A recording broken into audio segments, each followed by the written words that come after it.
A pergunta-chave da pesquisa é por que existe apagão de mão de obra? Na construção civil, em particular, existe. Agora, por quê? É porque o jovem não estudou e não tem a qualificação, ou é porque o jovem estudou mais e não quer se ocupar em atividades braçais e menos qualificadas, como da construção civil. E o nosso diagnóstico é mais no sentido de que o jovem não está querendo trabalhar na construção civil, logo a construção civil vai ter que pagar mais esse jovem, qualificar melhor, atraí-lo, ter mais direitos trabalhistas, e é isso que a gente está observando no Brasil. Na sua avaliação, por que então o mercado não está absorvendo esse trabalhador que já está vindo mais qualificado porque ele tem mais estudo? É porque o jovem tem optado por qualificações menos braçais e mais escolarizadas do que as da construção civil. E é preciso dizer que o Brasil está muito diferente de outros países emergentes, dos BRICS, por exemplo, China, Índia, aonde o que cresce mais lá é a renda dos mais qualificados. No Brasil, os trabalhadores pouco qualificados, em particular da construção civil, estão sendo disputados no mercado. Então, e o jovem não está querendo muito trabalhar nesse setor, ele prefere usar a educação dele em outra atividade. Existe um descompasso entre a oferta de trabalho da construção civil e a expectativa do trabalhador no Brasil. É isso que está acontecendo? Existe um problema chamado apagão de mão de obra, que reflete esse descompasso entre oferta e demanda de trabalho. É um problema sério, mas é um problema melhor que o problema de crise de desemprego. Mas existe esse problema. A demanda por trabalho é maior do que a oferta de trabalho disponível. Só que no caso brasileiro, existe esse apagão, inclusive, em particular, para os trabalhadores pouco qualificados. Quer dizer, a construção civil, que tradicionalmente ocupa trabalhadores com menor escolaridade, está vivendo esse apagão de mão de obra.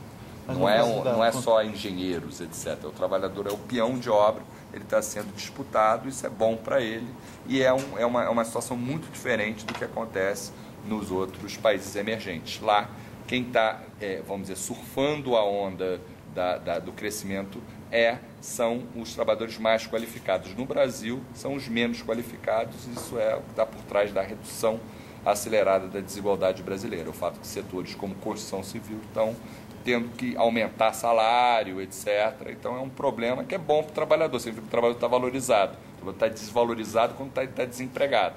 Mas a construção civil é pouco competitiva para conquistar esses trabalhadores, é isso? A oferta é ruim para o nível de do trabalhador brasileiro hoje, principalmente o jovem? O jovem brasileiro está querendo ocupações mais qualificadas, outros setores, e aí você tem que aumentar o salário, aumentar os direitos trabalhistas, etc. Esse é um movimento que a gente tem observado, existe esse excesso de demanda por trabalhadores na construção civil. Mas essas duas medidas que o senhor acredita que vão atrair os jovens, ou tem mais alguma coisa?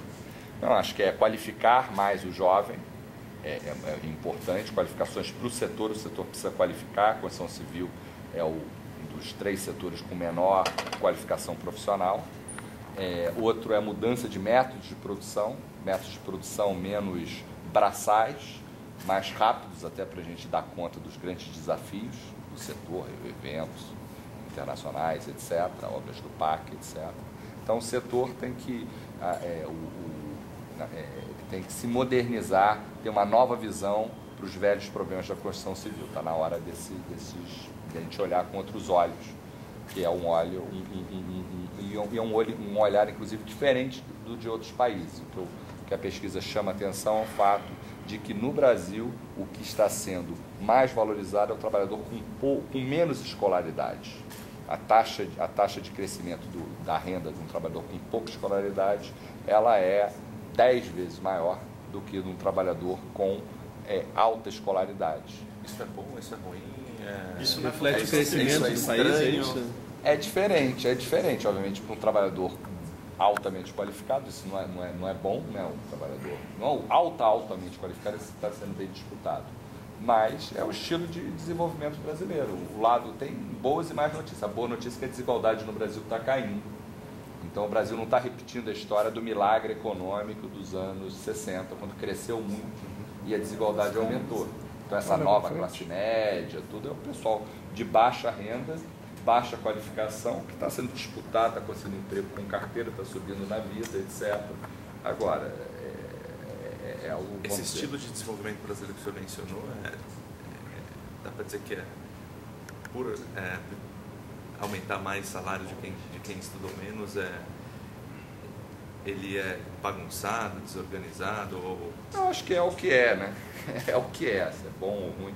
Acho que é bom para o trabalhador. Acho que a desigualdade, o fato da desigualdade dos setores de base, como a construção civil está tendo um desempenho tão bom, demanda do trabalhador, eu acho que é muito bom socialmente. Obviamente você tem que criar sustentabilidade para isso, porque talvez a construção civil já esteja chegando num certo limite na sua capacidade, dado que os limites terão que ser elásticos, em função dos desafios de PAC, eventos internacionais, o déficit habitacional brasileiro. Então, o Brasil precisa de construção e a construção civil precisa se modernizar para estar à altura desses desafios. A resposta para se alcançar essa sustentabilidade é salário mesmo? Os trabalhadores de geral vão receber 30% de reajuste. Isso pode ter algum impacto também? Essa forte demanda pode também ter um impacto em preços, na inflação? Os salários da construção civil vão crescer mais do que vem crescendo? Eu não estou muito preocupado com a inflação, embora seja um problema sério, enfim, mas o foco da pesquisa são as condições sociais. E, quer dizer, o trabalhador de baixa qualificação está sendo demandado, a tendência é que os salários deles sejam pressionados para cima. Tem boas notícias nisso, que significa o quê? A desigualdade no Brasil finalmente está caindo agora. Para quem tem alta qualificação, isso é boa notícia? Não, não é boa notícia. Agora, para quem tem baixa qualificação, é uma excelente notícia. É uma notícia rara no mundo emergente de hoje. O senhor já vê um movimento nesse sentido da indústria para atrair mais jovens ou não? O senhor acha que ainda falta tudo isso que o senhor falou? Porque, na verdade, o jovem brasileiro está sendo atraído mais pela escola, o que é muito bom. A gente viu, por exemplo, na pesquisa, que o trabalho precoce, pessoas que começaram a trabalhar com menos de 14 anos, ainda é metade da população que trabalha no Brasil começou a trabalhar antes de 14 anos, ou seja, está fora dos padrões legais. Isso está mudando.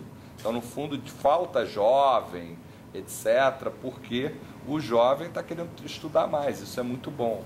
Então, quer dizer, e ao mesmo tempo também, vamos dizer, os setores produtivos, as empresas, etc., elas não estão paradas, elas estão também buscando qualificar a mão de obra, etc., os estados aqui em São Paulo, o governo federal, etc., tem várias iniciativas. É um grande problema, vai exigir soluções compartilhadas para esse apagão de mão de obra, mas é um problema certamente muito melhor do que uma crise de desemprego, onde as pessoas vão estudar para quê? Não tem trabalho, etc. Agora a pessoa tem que estudar, trabalhar, esse é o desafio do jovem. E aí entra muito a questão dos cursos profissionalizantes, que permitem essa conciliação. O emprego doméstico tem um movimento parecido com o da construção? A pesquisa a gente identifica, quer dizer, tem uma certa analogia. Os setores de base, quer dizer, é um pouco isso.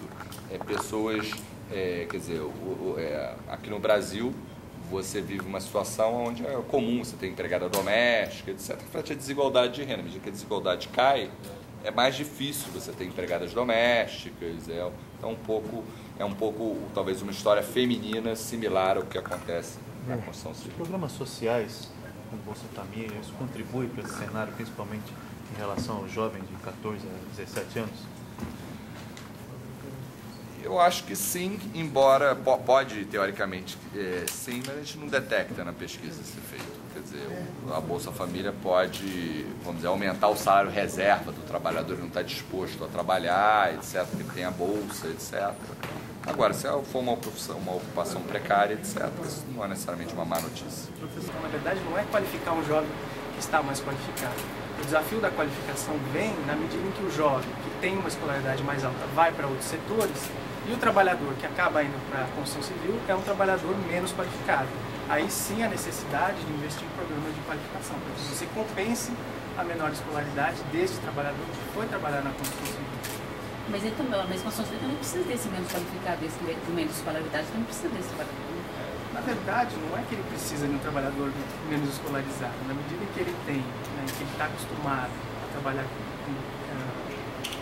com condições de trabalho que não atraem um trabalhador mais qualificado, ele acaba tendo que trabalhar, né, empregar os trabalhadores menos qualificados. Daí sim a necessidade da qualificação profissional. Na verdade é uma questão de atração, né, o setor atrai poucos os jovens talentos, né, os jovens mais escolarizados.